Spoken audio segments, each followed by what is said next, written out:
Olá, hoje é quinta-feira, dia 13 de outubro de 2016, está no ar a mesa de debates aqui na TVE Juiz de Fora. No programa de hoje nós vamos falar sobre a PEC 241, vamos falar também sobre o horário de verão. Lembrando que você pode participar da nossa mesa de debates enviando o seu comentário ou sugestão para o e-mail mesadedebates@tvejf.com.br ou pelo facebook.com/mesa de debates. Tem também uma forma mais imediata de entrar em contato com a gente, através do WhatsApp. O número é 98892-4905. Como debatedor, hoje nós recebemos o terapeuta Francisco Magaldi e também a jornalista Neuza Bernardes. Como convidados de hoje, recebemos o economista Guilherme Ventura, além da neurologista especializada em medicina do sono, doutora Celeste Negrão. E a Câmara dos Deputados aprovou em primeira votação a PEC 241. A proposta cria um teto para os gastos do governo federal por até 20 anos. O assunto gerou polêmica, enfrentando forte resistência dos partidos de oposição ao governo de Michel Temer. Hoje você vai saber o que de fato muda com essa proposta, quais os prós e contras dela. Estamos com o economista Guilherme Ventura. Obrigado pela sua presença aqui na mesa de debates. Para a gente poder começar, eu queria que você explicasse um pouco mais a fundo, né, o que propõe essa PEC 241. Bom, muito bom dia. Para mim é uma honra estar de volta aqui à mesa de debates. A PEC é uma emenda constitucional. Então, como toda emenda constitucional, ela tem uma tramitação diferente, né, que ela precisa de passar 2 vezes na Câmara, 2 vezes no Senado. O que a gente teve foi a primeira votação bem sucedida na Câmara, né, de Câmara de Deputados. E agora ela vai para segundo turno e depois vai ao Senado para a gente, depois da segunda votação no Senado, é que realmente a gente consegue ter toda essa tramitação concluída, né? Basicamente, o que a PEC faz é uma resposta a um tipo de diagnóstico com relação a problemas da economia brasileira. Que diagnóstico é esse? É que as finanças públicas desorganizadas levaram à desorganização da economia brasileira como um todo, né? Então, a partir desse diagnóstico, você fala assim, olha, então se a gente quiser reorganizar a economia brasileira, temos que reorganizar as finanças públicas, né? Essa reorganização está passando pela seguinte questão, olha, que é uma proposta que já foi feita em outros países, que é propor-se um teto de gastos. O teto de gastos significa o seguinte, que não vai haver redução no total dos gastos. Os gastos chegaram a um determinado patamar e a ideia é que eles, daqui para frente, eles sejam corrigidos no total no âmbito do setor público com a inflação do período anterior. Então, vamos imaginar que a gente tenha lá a inflação convergindo para 5%, que significa o seguinte, a inflação de 5% no ano, os gastos públicos no total vão poder só aumentar 5% no ano seguinte. Ou seja, a gente, em termos reais, acima da inflação, você não vai ter um aumento dos gastos públicos no total. A gente deve lembrar o seguinte, que nos últimos 20 anos, o que vem acontecendo é que as despesas do setor público como um todo vem crescendo mais de 6%, em torno de 6,2% ao ano, acima da inflação.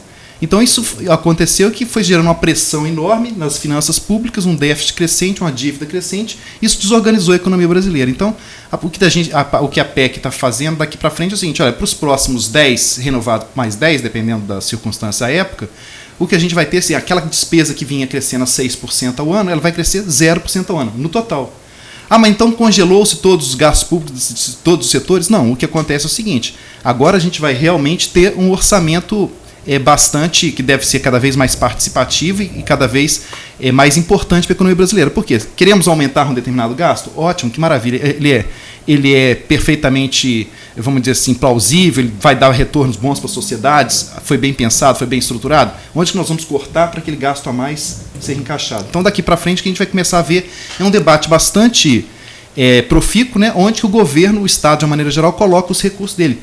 Acho que se a gente fosse fazer uma análise, todo mundo concordaria que tem muita ineficiência em gasto público. Muito gasto público é colocado e que não é bem medido o seu retorno para a sociedade ou o retorno que ele tem é muito abaixo do que seria o desejado. Então, agora está na hora da gente rever isso tudo. E a PEC dos gastos, então, ela vai permitir, né, que, dado que o teto dos gastos, no final das contas, não vai poder ser ultrapassado, qualquer mexida interna entre os diversos gastos, para colocar mais gasto de um lado, temos que cortar de outro. Guilherme, agora, antes da gente falar a respeito sobre o mérito da PEC, essa tramitação ela tem um prazo, né, para acontecer. Agora, o Senado logo em seguida, né, tem que ser bem rápido. E para entrar em vigor a partir de... Para o ano de 2017 já tem que estar totalmente aprovada até dezembro desse ano. Para entrar em vigor já em 2017. entra em vigor em 2017. Outra coisa, qual o impacto que você acha que pode causar, que está se preocupando tanta gente, na saúde? Bom, o que acontece é o seguinte, a saúde é um dos lugares onde a gente vem experimentando gastos crescentes, né, ao longo do tempo, porque, de uma maneira geral, a medicina tem se tornado uma medicina mais cara, né? A gente tem uma questão com relação ao crescimento populacional, a saúde vem também, então, absorvendo mais gastos. O que a gente vai precisar de fazer? Primeiro, voltar o máximo possível na eficiência do gasto com saúde, quer dizer, assim como acontece com a educação, você vê muitos especialistas falando assim, olha, não é só um problema de recursos, não, tem um problema de gestão seríssimo que tem que ser atacado. Então, a gente vai começar a ter essas questões ligadas à gestão para conseguir fazer mais com menos. Agora, de fato é o seguinte, olha, a sociedade, de uma maneira geral, vai demandar mais recursos para a saúde, vamos ver onde que o Estado está e que não precisa de estar para sobrar mais recursos para ir para a saúde, educação, segurança, que são as questões mais importantes. Todos nós concordamos que o Estado, né, opera determinadas empresas com prejuízo, tem espaço para desestatizações, né? Opera determinados programas com baixíssimo retorno para a sociedade, quem sabe esses programas podem ser revistos, diminuídos, né? Então, é isso que agora vai começar a fazer. Para colocar mais recursos de um lado, a gente vai ter que ver onde vai cortar do outro. Nessa votação que está acontecendo no Congresso, a educação e a saúde, elas estão especialmente tratadas, né? Teria um prazo mais longo para entrar em vigor a PEC nessas duas áreas, na verdade, para dar um tempo de se organizar melhor, né? Agora, é basicamente um problema de gestão, a saúde e a educação no Brasil, não é? Porque dizem que verba tem, né? Vários especialistas falam, na hora que a gente vê, né, o gasto do total e como é que ele veio crescendo ao longo do tempo, quer dizer, os gastos em saúde vieram crescendo, os gastos em educação, por exemplo, no total da economia brasileira, do orçamento, vieram crescendo muito ao longo do tempo. E os nossos indicadores de educação? Estão deixando a desejar os indicadores nossos com relação a parâmetros internacionais, inclusive, a gente coloca mais recurso e, na verdade, o que está vindo de retorno para a sociedade ainda é abaixo do desejado. Então, agora está na hora da gente realmente focar cada programa. Então, hoje, por exemplo, lá no IPEA, né, que é um órgão ligado ao planejamento dentro do setor público, tem toda uma força-tarefa lá no sentido seguinte, escrutinar realmente os gastos públicos, ver realmente o efetivo retorno que tem. Inclusive, uma questão importante é o seguinte, o gasto público seja canalizado cada vez para quem precisa mais, ou seja, para os pobres, né? Na hora que você vai escrutinar, é uma grandeza a quantidade de recursos que vai para não pobre no Brasil. Entendeu? Então, vai começar a ter todo um critério com relação à utilização dos recursos públicos daqui para frente. O que eu entendo e o que eu vejo é que vai haver a gente vai otimizar, na verdade, essa verba. Seria um exemplo, né, para as pessoas que estamos assistindo, um exemplo, levar para casa isso. Você tem um salário de X, tá? Você gera aquele salário com as suas compras, com a sua televisão, coisa tal. Se alguém fica doente, você não tem como aumentar o salário que você ganha. Você corta algumas coisas e passa esse recurso que você gastaria, de repente, tendo, não sei, 200 canais de TV, você passa para 50 e vai cuidar da saúde. Quando ela tiver melhor, você volta a ter aquilo ali. Seria mais ou menos esse tipo de coisa que nós vamos fazer. Agora, o principal, eu acho, é o seguinte, isso aí vai ajudar muito na lei de responsabilidade. Porque a pessoa, sabendo que ela não pode ultrapassar aquilo ali, ela vai tentar fazer o planejamento dentro da verba que ela sabe que ela tem agora e que ela terá no próximo ano. Eu acho que isso, então, ao meu ver, é fantástico isso daí. Eu espero que ela consiga passar novamente no Congresso e seja aprovada. O Guilherme, uma coisa que a gente percebe é o seguinte, para que ela tenha sucesso também, há necessidade de você fazer outras reformas paralelas, não é verdade? No caso, aí, fazer uma melhor gestão dos recursos, né? E principalmente mexer na Previdência Social, que é uma coisa que está inchando de uma tal forma fora de controle, não é?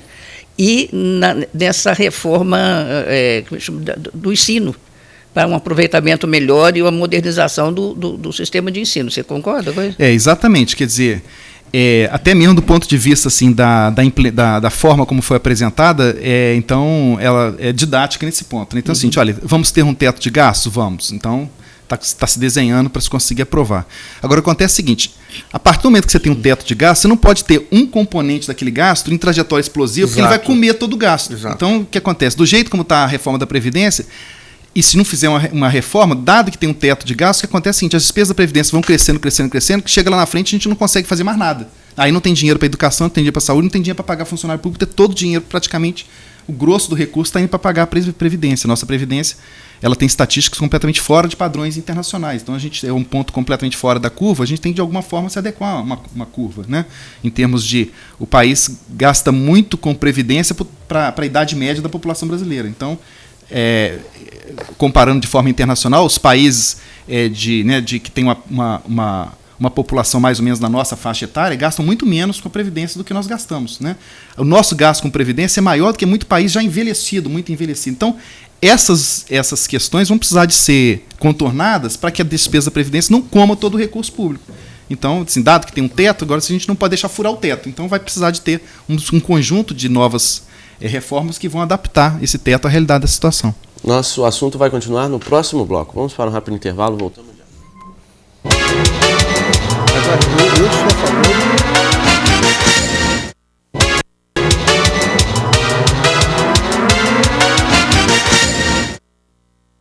Mesa de debates aqui na TVE Juiz de Fora, conversando com o economista Guilherme Ventura sobre a PEC 241. Agora, Guilherme, uma das grandes críticas, né, dos partidos de oposição, os partidos que são contrários a essa PEC, né, principalmente PT, PSOL, PCdoB, é justamente sobre a questão do impacto da PEC no salário mínimo. Né? Eu gostaria que você explicasse isso, né? Como que essa PEC pode impactar no aumento do salário mínimo. O salário mínimo, né, ele tem uma legislação que mostra a questão com relação ao seu crescimento em função do PIB de 2 anos atrás. Como o PIB está caindo, quer dizer, isso não é um impacto agora, mas se a economia voltar a crescer, a gente vai ter o seguinte, olha, o salário mínimo voltar a ter ganhos reais mais significativos. Né? Então, o que acontece? É a mesma questão. Bom, vamos dar um aumento do salário mínimo, esse salário mínimo vai impactar as finanças públicas como? Vai aumentar o gasto público, né, no total do setor público, entanto. Bom, tá dentro, o gasto no total vai ser contemplado? Não, vai furar um pouco. Bom, então onde que a gente vai cortar para conseguir dar um aumento meritório a mais no salário mínimo naquilo que impacta o setor público? Porque, na verdade, isso não significa que são medidas do total da despesa pública. Então é o salário mínimo que vai ser impactado, é o salário mínimo que impacta as finanças públicas. Não o salário mínimo de uma maneira geral para a economia brasileira. Quem tem condições de pagar o salário mínimo de uma maneira geral, isso está fora da PEC. A PEC diz respeito simplesmente ao gasto público. O gasto público inclui o salário do deputado. Com certeza. Inclui uma série de despesas, uma série de vantagens, né, que deverão ser revistas com a reforma da Previdência, não é? Com certeza. Porque você não vai ter verba para cobrir isso. Então, o que vai ser cortado? Benefícios exagerados, né? E é isso que a gente está pleiteando há muito tempo e ainda ninguém tinha tido coragem política de chegar e falar, vou mexer nisso, não é verdade? O que vai acontecer, eu acho que vai forçar uma ética dentro desse sistema de otimizar os gastos públicos. Você sabe que a crise é boa por isso, né? Ela chega num ponto que ela te coloca na parede, né? Ou você faz alguma coisa, ou faz alguma coisa, não é verdade? Do fundo do poço tem terra. Então agora vai ter que fazer, né, Guilherme? Vai ter que fazer alguma coisa. Uhum. E esse alguma coisa incomoda muita gente, né? Então começa a boicotar para ver se a minha parte não é prejudicada, né? Exatamente. E aí o que acontece? Isso faz parte daquele diagnóstico que a gente comentou, quer dizer, a partir do momento, então, que a gente vai começar a ter umas finanças públicas mais organizadas, então o país, de uma maneira geral, vai ter condição, então, de ter uma melhor organização também, né?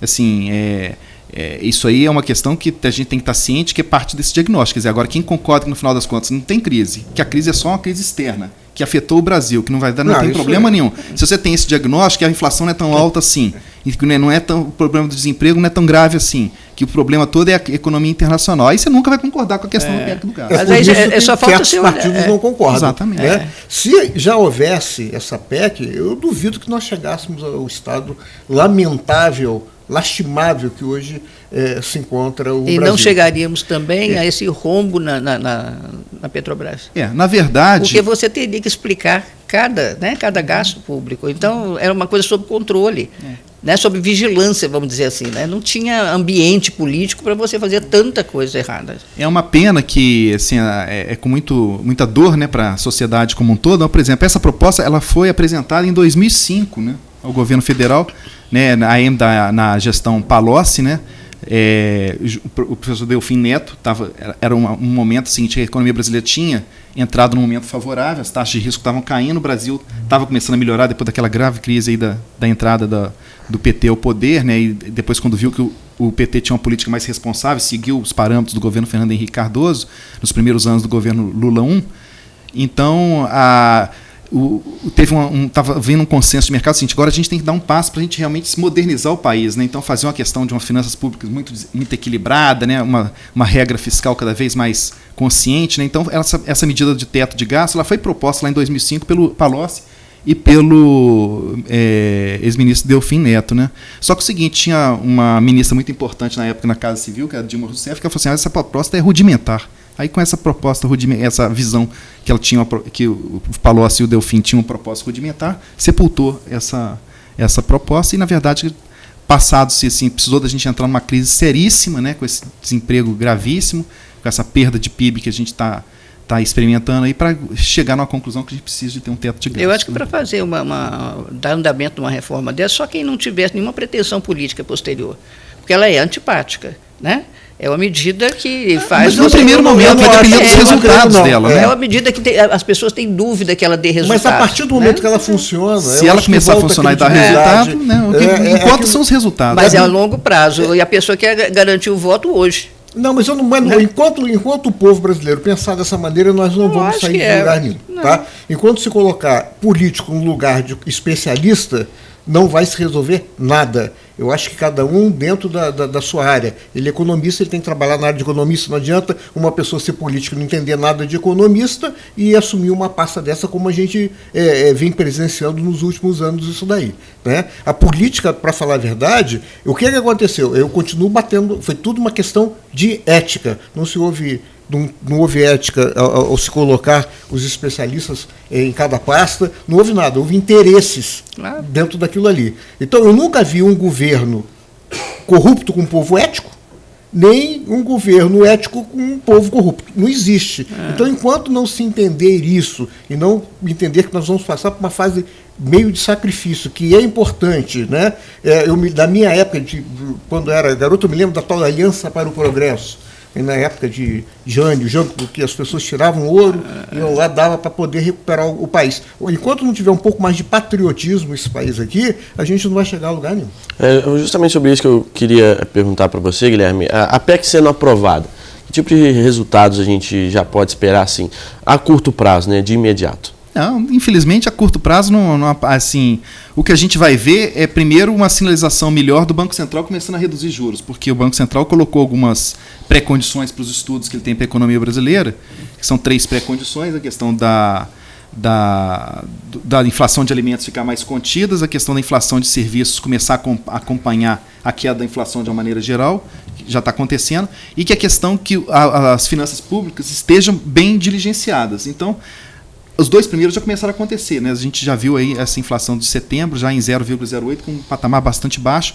mostrando que a inflação de alimentos ficou contida e que a inflação de serviços já está seguindo mais abaixo da inflação geral. Então estava faltando a questão das finanças públicas. Na hora que a gente fala assim, é sério, vai começar realmente a ter os gastos bem controlados para frente das finanças públicas, vai abrir espaço para começar a reduzir os juros no Brasil. Inclusive, e aí, o FMI, os juros, você começa a melhorar. O FMI já sinalizou, né, que uma possibilidade de recuperação do Brasil mais rápido nesses últimos dias. Eu acho que tudo bate na facilidade de financiamentos internos. Por exemplo, nós estamos aqui, ninguém quer investir no Brasil, porque acha que o Brasil pode falir de uma hora para outra, né? Se uma PEC dessa não passar, é falência.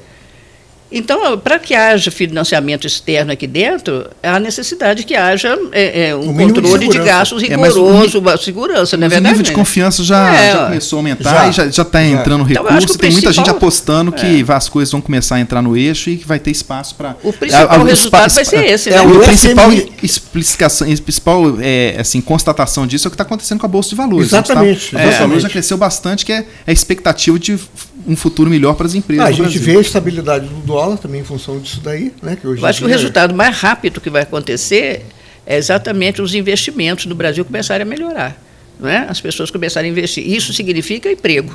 Exatamente. Mas muito mais captar o investimento externo. Externo mesmo. Para financiar o investimento interno, há a necessidade dessa entrada do capital externo. Isso que as pessoas têm que entender. Enquanto o Brasil não demonstrar uma segurança política, principalmente, isso aí não vai acontecer.